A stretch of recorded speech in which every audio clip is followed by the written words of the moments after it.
दर्शक नमस्कार, म विश्वास सुवेदी। दर्शक रतन कार्कीले चाहिँ आफ्नो रिसेन्टली भ्लगमा चाहिँ नेपाल र नेपालको राजनीति सम्बन्धमा निराश हुँदै केही कुरा बोलेका छन्। उनले विदेशमा बसिरहेका नेपालीहरूलाई पनि नेपाल नफर्किन भनेर आग्रह गरिरहेका छन्। रतन कार्की जापानबाट नेपाल फर्किनुको कारण उनले नेपालमा केही बिजनेस पनि सुरु गर्न लागेका रहेछन्, तर उक्त बिजनेस नेपालको राजनीतिको कारण सुरु हुन नसकेको उनले बताएका छन्। चाहिँ जापान फर्किनु छ, मैले एउटा केही कामहरू सुरु गरेको थिएँ। अब त्यस कामहरू चाहिँ राजनीति बिना गर्ने नमिल्ने भयो। अब मलाई त्यस्तो राजनीतिमा मलाई केही जिरो नलेज छ होइन, मेरो राजनीतिमा कोही पनि छैन है, म एकदम जिरोवाला मान्छे हो।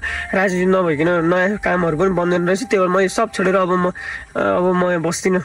अब मैले निर्णय गरिसकेँ, आउनु उतै भेटौँला। अब मैले केही देखिनँ, मैले बिजनेस गर्नको लागि राजनीतिमा चाहिँ खुट्टा टेक्नै पर्ने परिस्थिति आयो कि नेपालमा। अब केही नयाँ काम गरौँ, एउटा युवा शक्तिले नयाँ सुरुवात गर्नु पर्यो भन्ने एउटा आधार लिएर बोकेर आएको मान्छे हो होइन। म होइन, म मात्रै होइन कि म मात्रै होइन सबै मान्छेहरू चाहिँ विदेशबाट सपना बोकेर आउँछन् होइन। तर नेपालमा कोही नफर्केर आउनु कि म त सिधै भनिदिन्छु कि अहिले त्यस्तो कन्डिसन छ कि नेपालमा, कसम भने यार लास्टै खत्तम कन्डिसन भइसक्यो अहिले नेपालमा। चित्त दुख्छ। आज दिनभरि मात्रै मैले कतिवटा काम गर्न कोसिस गरेँ, तर एउटा असफल भनेको एउटा असफल पारेर पनि कसैले हात लागेन कि। अलपत्र त्यसैमा त म पोखरामा आएर अलपत्र बनाएको छु भने म नेपाल फर्केर नआउनु कि विदेशमा बस्ने दाजुभाइ दिदीबहिनीहरू होइन। अब तपाईँहरू नआउनु है नेपाल। तपाईँले ठुलो गल्ती गर्नुहुन्छ नि, फेरि नेपाल आउनुभन्दा तपाईँले त ठुलो गल्ती गर्नुहुन्छ। किन आउने नेपाल?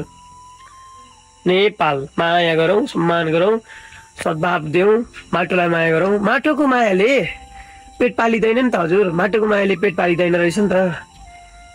दुईचोटि आइन म नेपाल, के गर्न आएँ? त्यत्तिकै त आएको होइन नि त। छैन हजुर, छैन। हजुरहरू विदेशमा बस्ने बिजनेसम्यान, विदेशमा बस्ने वर्कर, विदेशमा बस्ने स्टुडेन्ट, मैले केही देखेँ तपाईँहरूलाई नेपालमा।